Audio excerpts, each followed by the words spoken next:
अस्सलाम वालेकुम दोस्तों, कैसे हैं आप लोग। आज मैं आप लोग के लिए एक बहुत ही मज़ेदार कहानी लेकर आई हूँ। 3 औरतें, 3 कहानियाँ। तारुफ, तूफ़ान और तमाशा। ज़िंदगी में कुछ लोग ऐसे होते हैं जो कहानी नहीं दास्तान बन जाते हैं। और जब 3 औरतें एक ही वक्त पे एक ही शहर में अपनी तूफ़ान भरी ज़िंदगियों के साथ टकराती हैं तो सिर्फ ड्रामा नहीं, धमाका होता है। चलिए अपनी कहानी शुरू करते हैं। रानी रॉकेट, पिंडी का पटाखा। नाम रानी, लेकिन मोहल्ले वाले उसे रॉकेट रानी कहते हैं। उम्र 29। काम रिक्शा चलाती है, लेकिन स्टाइल में फरारी से कम नहीं। खासियत, जहाँ प्रॉब्लम हो वहाँ रानी सीधा घुस जाती है। बैकग्राउंड, पिछले 10 साल से बाप के मरने के बाद माँ और छोटी बहन का बोझ उठाया, दिल की साफ, जुबान की तेज। एक दिन उसका रिक्शा ट्रैफिक सिग्नल पर रुका। साइड से एक आदमी चिल्लाया, बाजी, रिक्शा में रॉकेट लगा के चलती हो क्या। रानी ने मिरर एडजस्ट किया और बोला, तेरा मुंह देख के तो लगता है ब्रेक लगानी चाहिए थी। जिंदगी उसके लिए एक रेस है और रानी कभी हार नहीं मानती। दूसरी तरफ थी गुलाबो गॉसिप, लाहौर की लिपस्टिक लेडी। नाम गुलाबो, उम्र 34। काम ब्यूटी पार्लर चलाती है और अनऑफिशियल स्पाई भी। खासियत, हर कस्टमर के साथ सीक्रेट निकलवाती है, गॉसिप क्वीन। बैकग्राउंड, 3 बार मंगनी टूट चुकी है, लेकिन हर हार्ट ब्रेक के बाद एक नया मेकअप ट्यूटोरियल निकलता है। उसका पार्लर ग्लो विद गुलाबो पूरे लाहौर में मशहूर है। गुलाबो कहती है, मेकअप से ज़्यादा ज़रूरी है मोहल्ले की खबर, और दोनों का राज सिर्फ मेरी लिपस्टिक जानती है। लेकिन एक दिन एक दुल्हन का मेकअप करते वक्त उसकी आंखों में आंसू देखकर कुछ बदल गया। क्या ये सिर्फ मेकअप का रिएक्शन था या कुछ और। तीसरी तरफ थी बेबो धमाका, कराची की खतरनाक दादी। नाम बेबो, लेकिन मोहल्ले में धमाके के नाम से जानी जाती थी। उम्र 65। काम रिटायर्ड स्कूल प्रिंसिपल, लेकिन अब डिटेक्टिव नॉवेल्स लिखती है। खासियत, स्कूटर पे बुलेट की स्पीड से चलती है और हर बात पर बहस करती है। बैकग्राउंड, जवानी में एक मोहब्बत हुई थी फ़हीम नाम का, लेकिन वो अचानक गायब हो गया। बेबो ने उस दिन से किसी से शादी नहीं की। एक दिन उसके पुराने ट्रंक से खत निकलता है, फ़हीम का लिखा हुआ, मैं जिंदा हूँ, तुमसे जुदा हो गया था लेकिन वापस आने की कोशिश में हूँ। बेबो ने अपनी रीडिंग क्लासेस उतारी, लिपस्टिक लगाई और बोली, दुनिया सोचती है कि बेबो बूढ़ी हो गई है, अब दिखाती हूँ असली धमाका। तीनों औरतें, 3 शहर, 3 जिंदगियाँ, लेकिन एक ही राज, एक ही नाम, फ़हीम। एक तूफान आने वाला है जो इन तीनों को मिलेगा। शाम के 7 बज रहे थे। रानी ने अपना रिक्शा सदर के ब्रिज से घुमा ही रही थी कि किसी ने छुप कर रिक्शा में जंप मारी। रानी का रिएक्शन था, ओए ओए कौन है बे। मुड़कर देखा तो 16-17 साल की एक घबराई हुई लड़की थी। मुंह पर जर्द दुपट्टा और हाथ पांव कांप रहे थे। आपा प्लीज़ चला लो, पीछे वाले मुझे मार देंगे। रानी ने ज़रा भी देर नहीं की, रिक्शा घुमा दिया और कहा, पहले बता किससे भाग रही है, वरना पिंडी की रॉकेट तुझे भी उड़ा देगी। लड़की ने रोती हुई आवाज़ में कहा, मेरा नाम अरीबा है, मुझे मेरी खाला वाले ज़बरदस्ती किसी बुढ़े से निकाह करवा रहे हैं। रानी ने रिक्शा का क्लच छोड़ा, आंखों में चमक थी। अरीबा, तुम्हारी कहानी अब मेरी कहानी है और मेरी कहानी का एंड हमेशा हैप्पी होता है। वहीं दूसरी तरफ लाहौर में ग्लो विद गुलाबो का पार्लर फुल बुक था। दुल्हन का मेकअप होने ही वाला था कि उसकी आंखों से पानी बहने लगा। गुलाबो ने जेंटली पूछा, क्या मसला है। दुल्हन ने सिर्फ इतना कहा, उसके घर वाले मुझे कभी एक्सेप्ट नहीं करेंगे, मैं भागना चाहती हूँ। गुलाबो का दिल हिल गया। उसने ब्लश ब्रश नीचे रखा और कहा, मेकअप तो मैं सबका करती हूँ, लेकिन स्केप प्लान सिर्फ स्पेशल केसेस का है। और फिर 10 मिनट बाद वही दुल्हन विंडो से जंप करके चली गई और गुलाबो उसके पीछे भागती हुई निकल गई, जैसे कोई स्पाई थ्रिलर चल रहा हो। वहीं तीसरी तरफ बेबो अपने कमरे में पुरानी डायरी शेल्फ खोलकर कुछ नोट्स देख रही थी कि एक और खत गिरा। इस बार लिखा था, बेबो अगर तुम्हें मेरी याद है तो सदर बुक मार्केट आना, मैं रोज़ 3 बजे वहाँ बैठता हूँ, फ़हीम। बेबो ने अपनी तुरंत स्कूटर निकाली, रेड दुपट्टा टाइट बांधा, लिपस्टिक लगाई और बोला, फ़हीम अगर जिंदा हो तो मुझे मिलो, वरना बेल्ट से इतनी मार खाओगे कि याद रखोगे। तीनों कहानियाँ एक मोड़ पर जा रही थी। रानी अरीबा को छुपाने के लिए अपने घर ले जाती है, लेकिन मोहल्ले में चुगलियाँ फैलने लगती हैं। गुलाबो उस भागती दुल्हन के घर तक पहुँच जाती है जहाँ कोई राज छुपा है। बेबो सदर मार्केट में एक अजीब आदमी से टकराती है जो कहता है, तुम बेबो हो ना, फ़हीम ने मुझे कहा था अगर वो आए तो तुम्हें ये चिप दे दूँ। एक मेमोरी चिप? ये किस चीज़ की है। रानी ने अरीबा को अपने घर के छोटे से कमरे में छुपा दिया था, लेकिन मोहल्ले में मीना चाची का रेडार कभी फेल नहीं होता। सुबह तक मोहल्ले में गॉसिप चालू थी। रानी ने किसी की बेटी भगा रखी है, कहती है सोशल वर्कर है, लेकिन असल में कुछ और ही सीन है। रानी ने अरीबा से कहा, सुन अरीबा, इस मोहल्ले में इज्जत बनाना मुश्किल है और बर्बाद करना बहुत आसान, लेकिन रॉकेट को कोई नहीं रोक सकता। रात 10 बजे किसी ने दरवाज़ा ज़ोर से नॉक किया।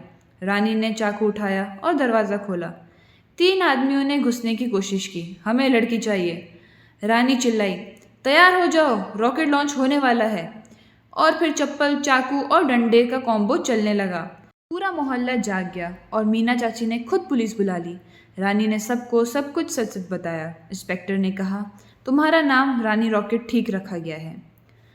गुलाबो जब उस भागती दुल्हन के घर गई, वहाँ एक ओल्ड एल्बम पड़ा था। जब तस्वीरें देखना शुरू की तो एक में एक पुराना पिकनिक सीन था और तस्वीर में था गुलाबो, रानी और बेबो, साथ में एक हैंडसम लड़का फ़हीम। गुलाबो के हाथ से एल्बम गिर गया। ये क्या? हम 3 एक वक्त में फ़हीम को जानती थी, लेकिन कैसे? गुलाबो ने रानी को फ़ोन किया। तू पिंडी की रॉकेट है ना? मैं लाहौर की लिपस्टिक हूँ, मिलते हैं। एक पुरानी कहानी खुद ही जिंदा हो रही है। बेबो ने चिप को अपने लैपटॉप में डाला। अंदर एक इनक्रिप्टेड फाइल थी, प्रोजेक्ट गुलिस्तान क्लासिफाइड। उसमें लिखा था, 3 अलग शहरों में 3 लोगों को प्रोटेक्ट करना है, क्योंकि इनके पास वो यादें हैं जो एक नेशनल लेवल का राज खोल सकती हैं। नीचे लिखा था, Faheem under cover agent, missing in action since 1997। Bebo ने फ़ोन उठाया, किसी का पुराना नंबर ढूंढा और बोला, रानी गुलाबो, हमें मिलना पड़ेगा। लगता है हमारी ज़िंदगी सिर्फ पर्सनल नहीं, देश की कहानी है। तीनों अपनी अपनी जर्नी पे निकलती हैं, लेकिन किसी और को भी ये पता चल जाता है कि उनका मिशन क्या है। इन तीनों औरतों को रोकना हर हाल में पड़ेगा। रानी रॉकेट पिंडी से निकली, गुलाबो लाहौर से और बेबो कराची से। तीनों की डेस्टिनेशन थी मुल्तान रेलवे स्टेशन, लेकिन रास्ता इतना सिंपल कहाँ था। मुल्तान एक्सप्रेस की एक ही बोगी में तीनों औरतें आ गईं, लेकिन पहचान ना पाई। गुलाबो, ये सीट मेरी है आंटी। रानी, ओए आंटी किसको बोला? तू लिपस्टिक वाली लड़की ना कुछ ज़्यादा ही चमक रही है। बेबो, बस कर लो दोनों, पहले ये बताओ फ़हीम कौन है तुम दोनों के लिए। सब थम गए। एक लंबी खामोशी के बाद गुलाबो, फ़हीम मेरा पहला प्यार था। रानी, और मेरा भी, उसने मुझे मोटी कहना छोड़ा था। बेबो, लेकिन उसने मुझे शादी का वादा किया था। तीनों ने एक दूसरे को देखा, सरप्राइज, शॉक और गिल्ट का कॉम्बो। फिर सब हंसने लगीं। तो हम तीनों फ़हीम की गलती थी, लेकिन अब उसके बगैर हमारी ज़िंदगी एक मिशन बन गई है। लेकिन दूसरी बोगी में कोई और भी था, एक ब्लैक लेदर कोट वाली औरत, रेड लिपस्टिक और सनग्लासेस में। नाम मैडम ज़ीरो। काम तीनों औरतों को मिशन से रोकना।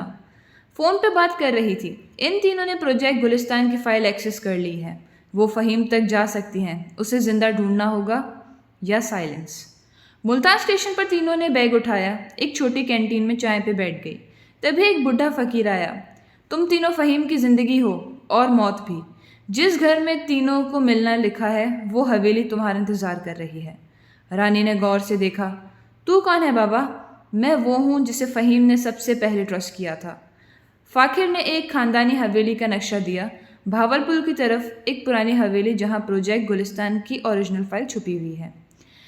ट्रेन से उतरते ही उनके पीछे 2 ब्लैक जीप्स निकली, मैडम ज़ीरो के लोग। तीनों औरतें भागती हैं, एक रिक्शा में जंप करती हैं और रानी रॉकेट का स्टाइल वापस आता है। बंदे तो 6 हैं, लेकिन रानी रॉकेट, गुलाबो ग्लॉस और बेबो धमाका उनके लिए काफ़ी हैं। तीनों औरतें रानी रॉकेट, गुलाबो ग्लॉस और बेबो धमाका रिक्शे में बैठकर भावलपुर की तरफ निकलती हैं। हवेली का रास्ता सुनसान और खौफनाक था। रानी ने कहा, अगर ये हॉरर फिल्म होती ना तो मैं पहले भाग जाती। लेकिन जब हवेली पहुंची तो गेट पे फ़हीम की तस्वीर लगी थी, लेकिन उसके नीचे लिखा था मिसिंग 1997। हवेली के अंदर एक पुरानी किताबों वाली शेल्फ थी, जिसके पीछे उन्हें मिला एक छोटा सीक्रेट रूम। वहाँ एक बॉक्स था जिसमें लिखा था प्रोजेक्ट गुलिस्तान, सेफ्ड कबर के पीछे। तीनों ने मिलकर प्लान बनाया, कल सुबह हम ग्रेवयार्ड जाएंगी, सेफ्ड कबर ढूंढेंगी। लेकिन किसी ने उनकी बात सुन ली थी, मैडम ज़ीरो। रात को हवेली पे हमला हुआ। मैडम ज़ीरो के आदमियों ने हवेली घेर ली। रानी ने चाकू निकाला, गुलाबो ने हेयर स्प्रे किया और बेबो ने मुंह से मिर्ची पाउडर फेंका। एक्शन सीन शुरू हुआ। बेबो ने मैडम ज़ीरो को पकड़ के पूछा, तू कौन है?